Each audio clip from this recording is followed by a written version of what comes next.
찬송가 279장 찬송 드리겠습니다.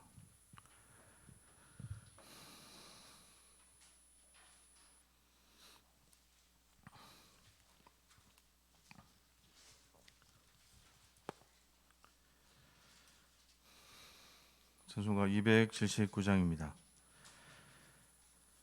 인내하신 구세주여 내가 비오니 죄인 오라실 때에 날 부르소서. 주여 주여 내가 비오니 죄인 오라실 때에 날 부르소서. 자비하신 보좌 앞에 꿇어 엎드려 자복하고 회개하니 믿음 주소서.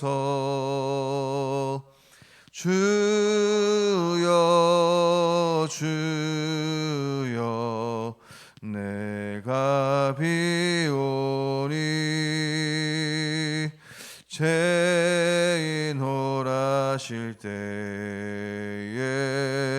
날 부르소서. 주의 공로 의지하여 주께 가오니 상한 마음을 고치시고 구원하소서. 주여 주여 내가 비오니 죄인 오라실 때에 날 부르소서. 만복 그런 우리 주여 위로하소서.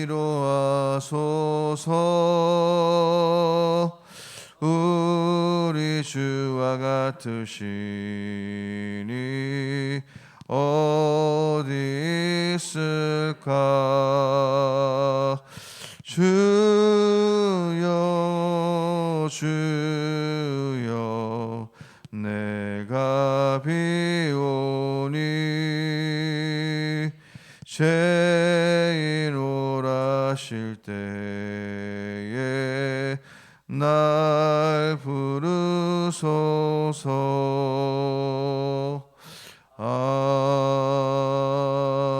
아멘.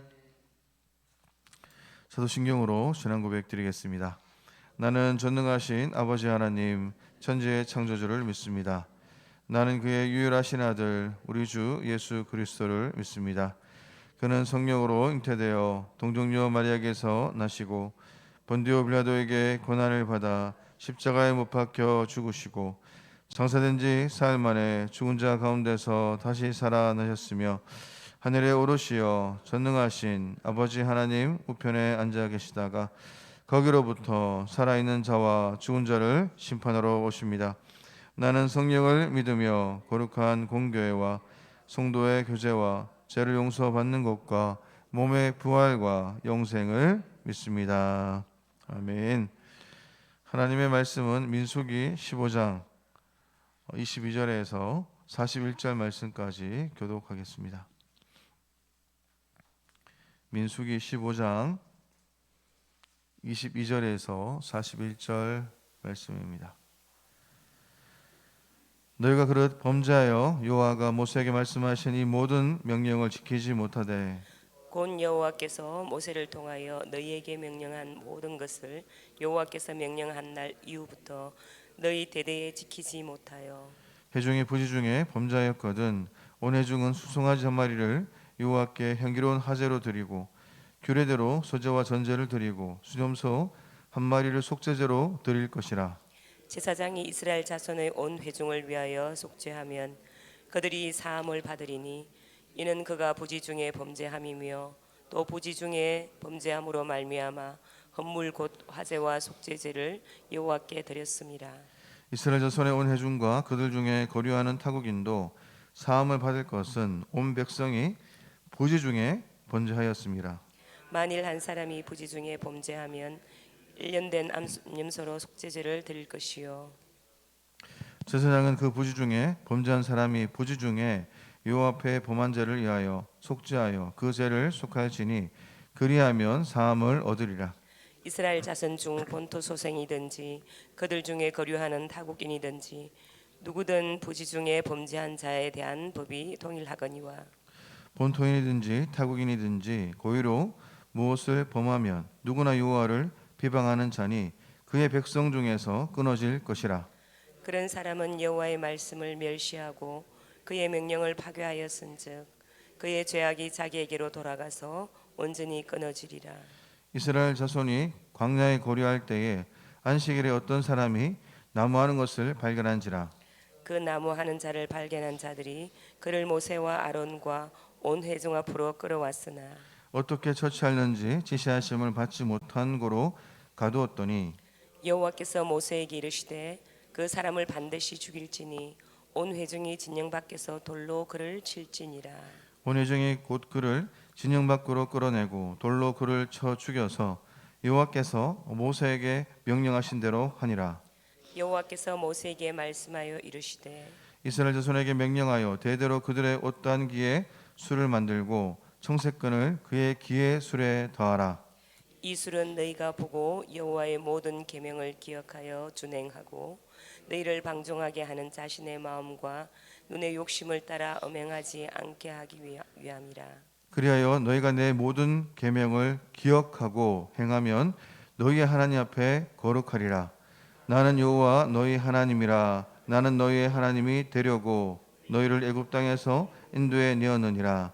나는 여호와 너희의 하나님이니라. 아멘. 우리는 이스라엘의 그 반역 이야기에서 갑작스럽게 등장하는 것처럼 보이는 이 민수기 이 15장은 본질상 하나님의 그 격려의 말씀이고 이제 광야로 들어가는 이스라엘 백성들에게 이 소망의 확신을 심어주는 말씀임을 우리는 살펴보았습니다. 하나님께서 이 제물을 요구하시는 것은 하나님께서 내가 너희와 이 한 밥상에 앉아 교제하겠다고 하시는 은혜로운 초청의 그 말씀이고 또 모든 것을 공급해 주시겠다는 이 약속이라는 은혜라는 것이죠. 약속의 은혜라는 것이죠. 이제 우리는 계속해서 15장의 그 나머지 부분을 우리가 살펴볼 텐데 여기서 중요하게 다뤄지는 이 주제는 하나님과의 사귐을 너의 삶의 목적으로 삼고 간다면 너희는 너희 언약의 그 하나님을 언제나 의식하고 살아가야 한다라고 이렇게 말씀하고 있습니다. 하나님과의 그 사귐을 방해하는 요소가 무엇입니까? 바로 죄입니다. 죄. 그래서 이사야 선지자는 이렇게 말하고 있죠. 여호와의 손이 짧아 구원하지 못하심도 아니요 귀가 둔하여 듣지 못하심도 아니라 오직 너희 죄악이 너희와 너희 하나님 사이를 갈라놓았고 너희 죄가 그의 얼굴을 가리워서 너희에게서 듣지 않으시게 함이니라라고 말씀합니다. 그래서 오늘 본문은 먼저 이 죄의 문제를 다루고 있는데요. 첫 번째로 21절부터 31절의 그 내용은 속죄가 가능한 죄와 속죄가 불가능한 죄에 대해서 이렇게 말씀합니다. 22절에 그부터 이렇게 봤을 때 하나님께 용서받을 수 없는 죄가 있습니까? 구약에서 하나님께서 제정하여 주신 제사의 제도 안에서는 속죄를 할 수 없는 죄가 분명히 있었습니다. 말하자면 이 구약의 희생 제사는 무슨 죄든지 해결할 수 있는 게 아니었다는 것이죠. 먼저 20절부터 23절의 이 작은 단락의 서론인데요. 하나님의 명령은 말씀하신 그날부터 대대로 지켜야 할 말씀이라고 이렇게 선언을 하고 있습니다. 시편 기자의 고백처럼 여호와의 주의 율례들의 도를 내게 가르치소서 내가 끝까지 지키리이다. 내가 주의 율법을 항상 지키리이다, 영원히 지키리이다. 이렇게 하나님께서 요구하시는 것이 이 고백 안에 다 들어 있습니다.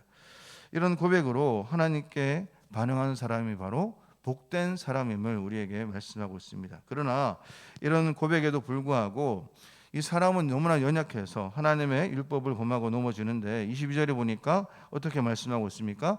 너희가 그릇 범자여, 이렇게 말씀합니다. 그릇이라는 이 말은 의도를 가지지 않고 잘못해서 넘어지는 경우를 말하고 있습니다. 무의식적으로 행하거나 경솔하게 행하는 그 경우들을 말하고 있는데요. 오늘 24절부터 29절의 그 내용에 보면 어떤 단어가 나옵니까? 부지중에라는 단어가 나온다는 것이죠. 오늘 죄를 범하였을 때, 부지중에 죄를 범하였을 때 두 가지로 나누어 설명하는데, 바로 온 회중이 범죄한 경우든 또 한 개인이 범죄한 경우든 부지중에 지은 죄, 즉 이 말은 무엇입니까? 죄를 지으려는 의도가 없이 지은 모든 그 죄들은 속죄 제사를 통해서 속죄를 받을 수 있음을 우리에게 먼저 말씀해 주고 있습니다. 두 번째로 오늘 30절과 31절은 바로 속죄가 불가능한 죄에 대해서 말해주고 있는데요. 오늘 이 말의 의미가 무엇일까요? 속죄 제사의 범위에 해당되지 않는 죄가 무엇입니까? 그것의 핵심은 바로 고의로 범하는 죄임을 말씀하고 있습니다. 고의로 범하는 죄와 부지중에 범하는 죄의 차이를 어떻게 구분할 수 있을까요? 30절의 말씀 보면 고의로 무엇을 범하면 누구나 여호와를 비방하는 자, 이렇게 말씀합니다. 이 말은 신성모독을 말하고 있는데요. 31절은 좀 더 부연해서 이렇게 말씀합니다. 그런 사람은 여호와의 말씀을 멸시하고 그의 명령을 파괴하는 자, 이렇게 말씀합니다. 말 그대로 하나님의 말씀을 우습게 여김으로써 그 명령을 깨뜨리는 사람, 이것은 적극적인 그러한 태도를 가리키고 있는 것이죠. 그래서 히브리어에 오늘 이 고의로 무엇을 범한다라고 했을 때 이 고의는 어떤 뜻이 있냐면 손을 높이 들고라는 말로 직역할 수가 있습니다.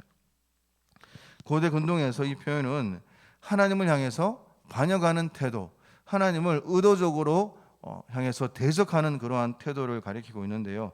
그만큼 이 말은 하나님의 권위에 도전하는 인간의 그 교만한 극치를 표현하고 있는 것입니다. 이것을 우리식으로 가슴에 와닿게 옮기자면 주먹을 쳐들고 이렇게 표현할 수 있죠. 반역적인 태도, 어떻게든지 싸우겠다는 그러한 태도라는 것입니다. 고의로 범하는 죄는 하나님을 향해서 손을 높이 든 죄입니다. 이것은 욕정에 못 이겨서 혹은 갑자기 흥분해서 범죄하는 죄인데요. 이것은 적극적으로 그리고 제정신으로 내가 하나님을 한번 대적해 보겠다라고 그렇게 하는 태도를 말하고 있습니다. 그러므로 이런 죄에 대해서는 제사가 주어지지 않는데 오직 이 길은 어떤 길입니까? 바로 하나님의 백성에서 끊어지는 길밖에 없다라는 것이죠. 그것이 30절과 31절에 각각 강조된 말입니다. 끊어짐은 가장 강도 높은 그러한 심판을 가리키는 말인데, 그러한 예로 오늘 32절부터 36절에 나타나는 안식일에 나무를 한 사람의 죄에 대해서 이렇게 말해주고 있습니다. 결국 하나님께서 주시는 경고는 무엇입니까? 내 언약의 그 하나님을 기억하고 살라는 것이죠. 지금 이스라엘이 광야로 다시 들어가야 하는 이유가 무엇일까요? 바로 죄 때문인데 언약의 하나님을 기억하고 사는 것이 너무나 중요함을 계속적으로 강조하고 있습니다. 여기에 하나님의 언약 백성의 생사회복이 달려있기 때문이죠. 여러분들 잘 아신 대로 계속적으로 11장부터 14장까지 계속적으로 이스라엘의 그 불평과 불신이 드러나고 있습니다. 그리고 가장 결정적으로 또 정탐꾼 10명이 하나님 앞에 그러한 잘못된 평가를 통해서 모든 이스라엘 백성들이 또 넘어지게 만들었지 않습니까?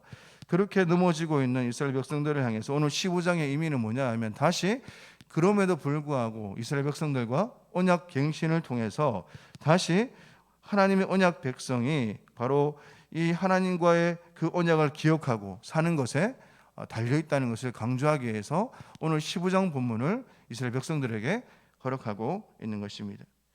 이제 이 율례의 규례들을 정리하면서 하나님께서 말씀하시죠. 모든 이스라엘 자손은 대대로 그들의 옷단기에 술을 만들고 거기 한 가닥 청색끈을 달라라는 것입니다.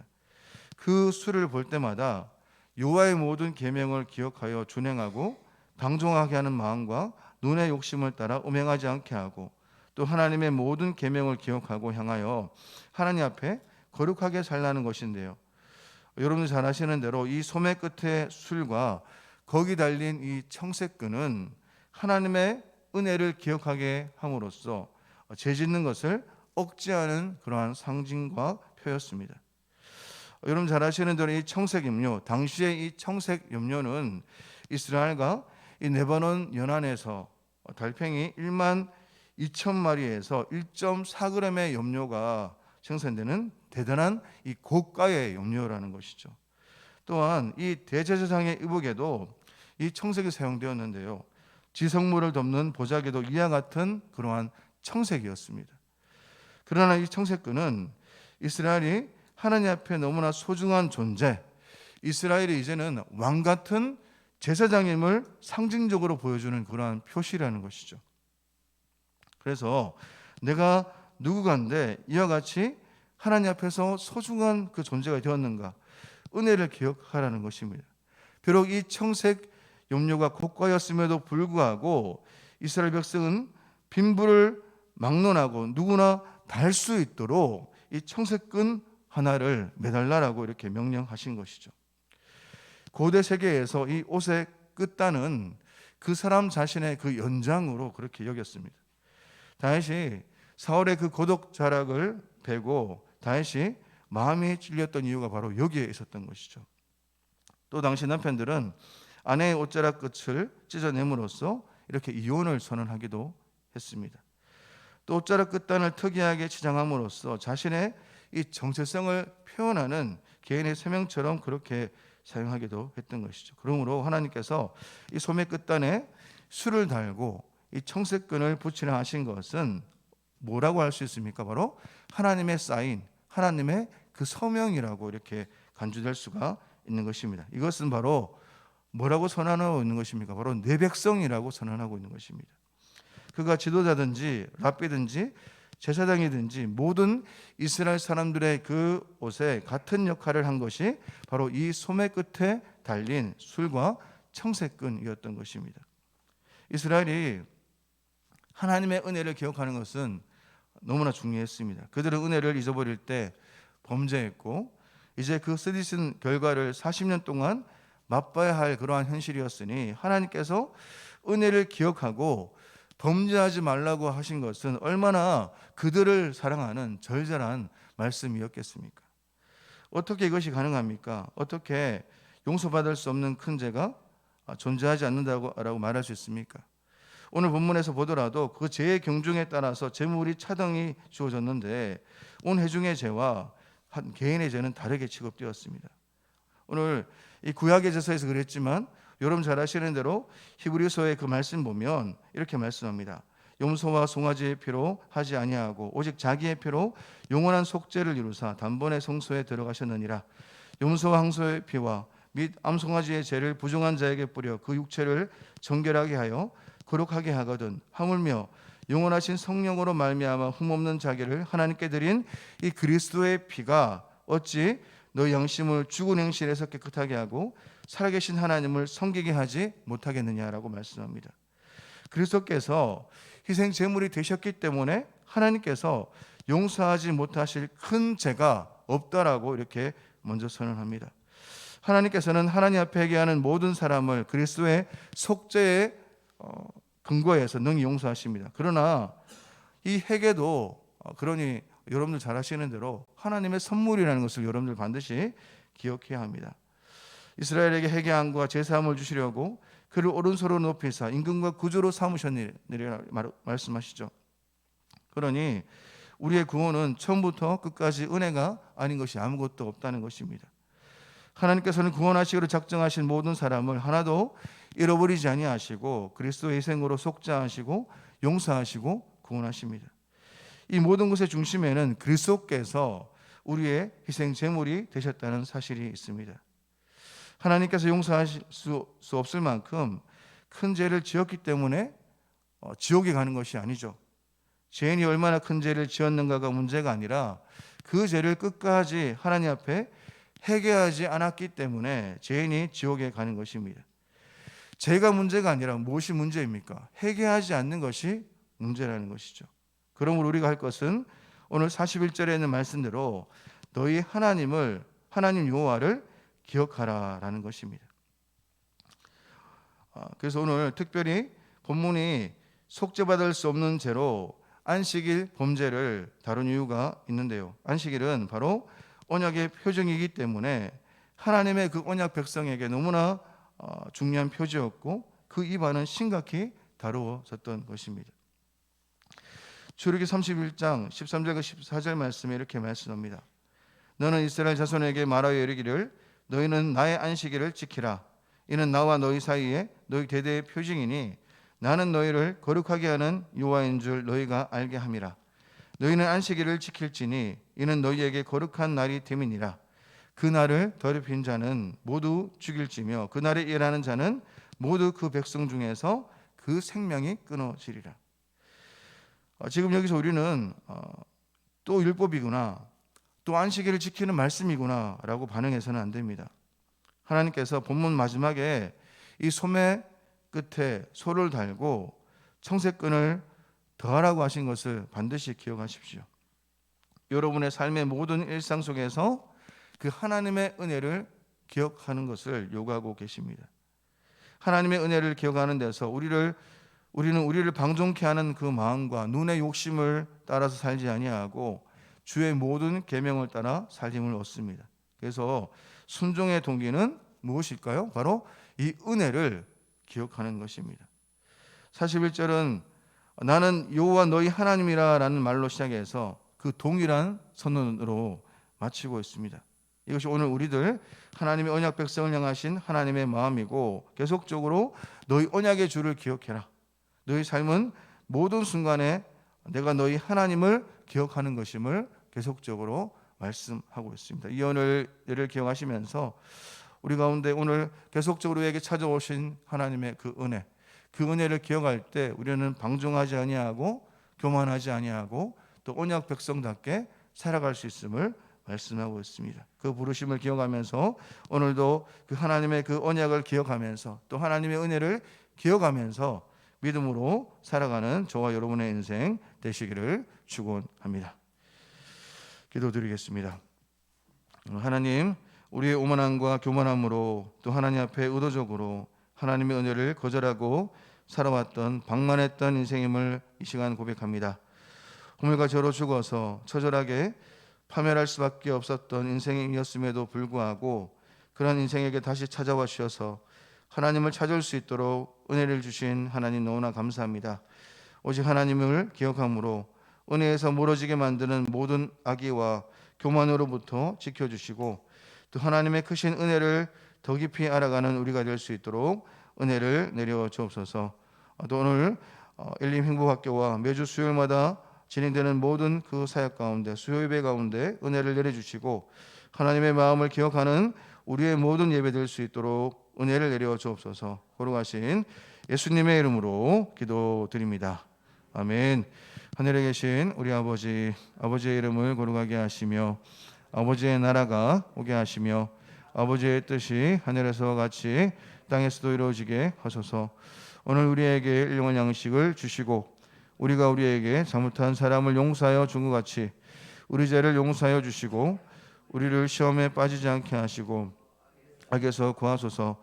나라와 권능과 영광이 영원히 아버지의 것입니다. 아멘. 오늘 시간 성도들의 가정과 직장을 위해서 이제 같이 한번 기도드리겠습니다.